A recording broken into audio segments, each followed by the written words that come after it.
దినకరా శుభకరా దేవా దీనాధార తిమిర సంహార దినకరా శుభకరా.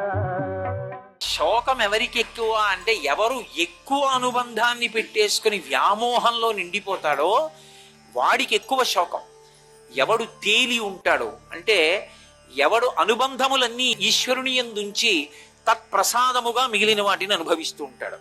అంటే ఏమండి ఉండకూడదా అంటే నేను అన్న మాట పట్టుకోవాలి సుమా. నేను గంభీరమైన మాట అన్నాను. ప్రధానమైన అనుబంధము ఈశ్వరుని యందు. కాబట్టి ఈశ్వర మీ ప్రసాదం నాకి కొడుకు, ఈశ్వర మీ ప్రసాదం నాకి కోడలు, ఈశ్వర మీ అనుగ్రహం నా కూతురు, ఈశ్వర మీ అనుగ్రహం నా అల్లుడు, ఈశ్వర మీ అనుగ్రహం నా మనవలు. ఇప్పుడు ఆయనకి అది ప్రసాదం.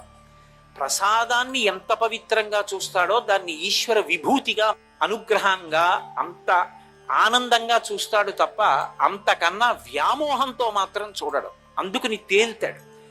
రామకృష్ణ పరమహంస చెప్పినట్టు పనసకాయ కొట్టడం గొప్ప కాదు, పనసకాయలోని పాలు చేతికి అంటుకోకుండా కొట్టడం గొప్ప. నూనె రాసుకుని చేతికి ఎవడు పనసకాయ కొడతాడో వాడి చేతికి ఏది అంటుకోదు. నూనె ఒక్కటి లేకపోతే పనసకాయ అంతా చేతికి అంటుకుంటుంది. చేతికి వ్యామోహం అంటుకోకుండా ఉండాలి అంటే, చేతికి అంటే నా ఉద్దేశ్యం మనస్సుకి నిర్వ్యామోహం కలగాలి. అది దేని వల్ల కలుగుతుంది అంటే అన్ని భావనలు ఈశ్వరుని యందు నిలబడిపోయినప్పుడు. అది ఆయనతో సంగము నిస్సంగమే. ఈశ్వరుడితోటి సంగము సంగములా కనపడిన నిస్సంగమే. కోపం అన్నాను అనుకోండి తప్పు. ఏమిటి నాకు ఈ దిక్కుమాలిన కోపం, అస్తమానం నాకు కోపం వస్తుంది, నాకు ఈ కోపం పోదా అసలు అని నా కోపం మీద కోపం వచ్చింది అనుకోండి, అప్పుడు ఆ కోపం పోవాలని కోరకూడదు, ఆ కోపం ఉండాలి. అది ఉత్తమ కోపం. కాబట్టి ఉండి లేనిది అవుతుంది, ఉండి ఉత్తమ గుణం అవుతుంది. ఎప్పుడు ఒకప్పుడు దుర్గుణంగా ఉన్నది ఒకప్పుడు సుగుణం అవుతుంది. అలా ఎప్పుడు మారుతుంది జీవితం అంటే సమస్తము ఈశ్వరుని యందు న్యాసమైనప్పుడు. అలా ఆయన నిర్హేతుకమైన కృపని చూపించాడు ఒకప్పుడు సమస్త ప్రాణికోటి యందు. వీళ్ళకి షడూర్ములు ఉన్నాయి. షడూర్ములు అంటే ఆకలి, ఆకలి దప్పిక, ఈ రెండు భరించడం విశేషమైనటువంటి కష్టం. సంస్కృతంలో ఏది అసలు అలవాటు పడడం, దేన్ని ఉపాసనలోకి తెచ్చుకోవడం, ఏది గుణముగా ప్రకాశించడం చాలా కష్టమో దాన్ని క్షకారంతో ప్రయోగిస్తారు. క్షమ అన్నాను అనుకోండి, ఓర్పు. ఓర్పుతో ఉండడం అంత తేలిక కాదు. కనపడ్డ ప్రతివాడి మీద కలియబడిపోవడానికి అహంకారం ఉంటే చాలు. నా అంతవాడిని నేను, వాడికేం తెలుసని తిరగబడిపోతూ ఉంటాడు. కానీ నాకేం తెలుసండి అని ఓర్పు పట్టాలనుకోండి, ఎంతో వినయం ఉండాలి. ఆ వినయం అంత తొందరగా వచ్చేస్తే ఇంకే. అందుకు కదా శంకర భగవత్పాదులు షట్పది చేస్తూ అవినయమపనయ విష్ణోహో అని మొదలుపెట్టారు. క్షమ, క్షుత్. క్షుత్ అంటే ఆకలి, అది అంత తేలిక కాదు. అలాగే క్షుధా, దాహం వేసిందనుకోండి, అంత తేలిక కాదు ఓర్చుకోవడం. అటువంటి షడూర్ములలో ఒకటైనటువంటి ఆకలి చేత ప్రాణులన్నీ బాధపడుతున్నాయి. ఎంతమందికి ఎన్నిసార్లు అన్నం పెడతారు? అందుకే సూర్యనారాయణమూర్తి చేసినటువంటి మహోపకారం ఏమిటంటే కొన్నిటికి ఓషధీ తత్వాన్ని కటాక్షించాడు. ఓషధి అంటే అది ఒకసారి తిన్నంత మాత్రం చేత ఆకలి అనబడేటటువంటి రోగాన్ని పరిమారుస్తుంది. రెండు, అది కొద్దిగా మిగిలే అనుకోండి, మళ్ళీ తీసుకెళ్లి భూమిలో పెడితే అపారంగా మళ్ళీ పెరుగుతుంది. అలా పెరగగలిగినది, లోపల ఆకలి అనేటటువంటి వ్యాధిని పోగొట్టగలిగినది ఏది ఉన్నదో దానికి ఓషధి అని పేరు. ఉదాహరణకి ధాన్యం ఉన్నాయనుకోండి, దంపుకుని బియ్యం చేసుకుని తిన్నాం అనుకోండి, అన్నం వండుకుని, ఆకలి తీరుతుంది, శక్తిగా మారుతుంది. ఏది కనపడితే అది తిన్నాం అనుకోండి, అతిసారం వస్తుంది, ప్రమాదం వస్తుంది. ఏది లోపలికి వెళ్ళి జీర్ణమై శక్తిగా మారుతుందో అది పోషిస్తుంది. ఆ పోషకత్వము కలిగినటువంటి వాటిలో ధాన్యము, గోధుమలు, రాగులు, సజ్జలు ఇలాంటివన్నీ చేరుతాయి.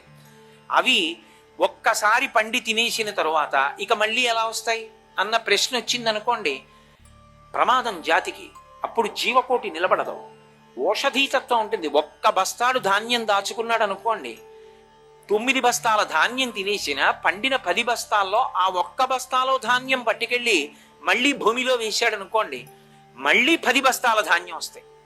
ఓషధి అంటే తినబడినప్పుడు శక్తినిస్తుంది, అదే ఓషధి చిత్రం ఏమిటంటే మళ్ళీ భూమిలో పెట్టినప్పుడు ద్విగుణంగా బహుళంగా మళ్ళీ వచ్చి లోకము యొక్క ఆకలిని తీరుస్తుంది. అటువంటి ఓషధీతత్వాన్ని ప్రకాశింపచేసిన వాడు ఎవరంటే సూర్య భగవానుడు. ఎవరి ద్వారా చేశాడు అంటే అది కూడా చాలా విశేషమైన భావనతో చేశాడు. ఎక్కడ చెప్పారు ఈ విశేషాలంటే మహాభారతం ఆరణ్య పర్వంలో ధౌమ్యుడు మాట్లాడతాడు. ఆయన చెప్తూ ఉత్తరాయణం అంతా కూడా ఆయన భూమి మీద ఉన్నటువంటి జలాశయములలోని నీటిని, ప్రాణుల యందు ఉన్నటువంటి నీటిని కూడా లాక్కుంటాడు. అంతగా నీటిని లాగుతాడు ఉత్తరాయణం అంతా. దక్షిణాయన ప్రారంభం అయ్యేటప్పటికీ ఒక చేత్తో వర్షం కురిపిస్తాడు, రెండవ వైపు నుంచి 300 కిరణముల చేత దేవతలను, మనుష్యులను, పితృదేవతలను పోషిస్తాడన్ననే అందులో ఆయన ఏం చేస్తాడంటే చంద్రుడికి ప్రకాశం ఇస్తాడు. అందుకే సూర్యుడు చంద్రుడి మీద ఆధారపడి ప్రకాశిస్తాడు. ఆ సూర్యుడి నుంచి పడినటువంటి కిరణముల చేత చంద్రుడు అమృతత్వాన్ని పొంది సుధాకిరణుడై అమృతంతో కూడినటువంటి కిరణాల్ని విడిచిపెడతాడు. అందుకే శంకర భగవత్పాదులు ఎప్పుడెప్పుడు సౌందర్యలహరిలో చంద్రుడి గురించి మాట్లాడినా హిమకరహ హిమకరహ అంటూ ఉంటారు. చల్లని కిరణములు కలిగిన వాడు అని. ఆయనకి సుధాధారాలను విడిచిపెడుతుంటాడు. ఆయన కిరణములలోంచి అమృతం పడుతూ ఉంటుంది ఎప్పుడు. అందుకే ఆపాతాళ నభస్థలంత భవన బ్రహ్మాండమా విస్ఫురత్ జ్యోతిస్ఫాటికలింగ మౌళి విలసత్పూర్ణిందువంతామృతై అస్తోకప్లుతమేకమీశమనిశం రుద్రానువాకాన్ జపం ధ్యాయే దీప్సిత సిద్ధయే ధ్రువపదం విప్రోభిషించేచ్చివం బ్రహ్మాండ వ్యాప్త దేహ భసిత హిమరుచాభాసమానాభుజంగై కంఠే కాళాః కపర్దాః కలిత శశికలశ్చండకోదండహస్తాః త్రిక్షా రుద్రాక్షమాలా సులలిత వపుషః సంభవా మూర్తిభేదాః అని అభిషేకం చేయడం వల్ల ఫలితం వస్తుందా? అభిషేకమునకు ధ్యానము చేత ఫలితం వస్తుందా అంటే యథార్థమునకు అభిషేకం చేత ఫలితం వస్తుందని చెప్పలా. ధ్యాయేత్ ఈప్సిత సిద్ధయే. అసలు అభిషేకం చెయ్యడానికి ముందు ధ్యాన శ్లోకంతో నువ్వు శివలింగాన్ని ధ్యానం చేయడంలోంచి నీ కోరికలు తీరుతున్నాయి.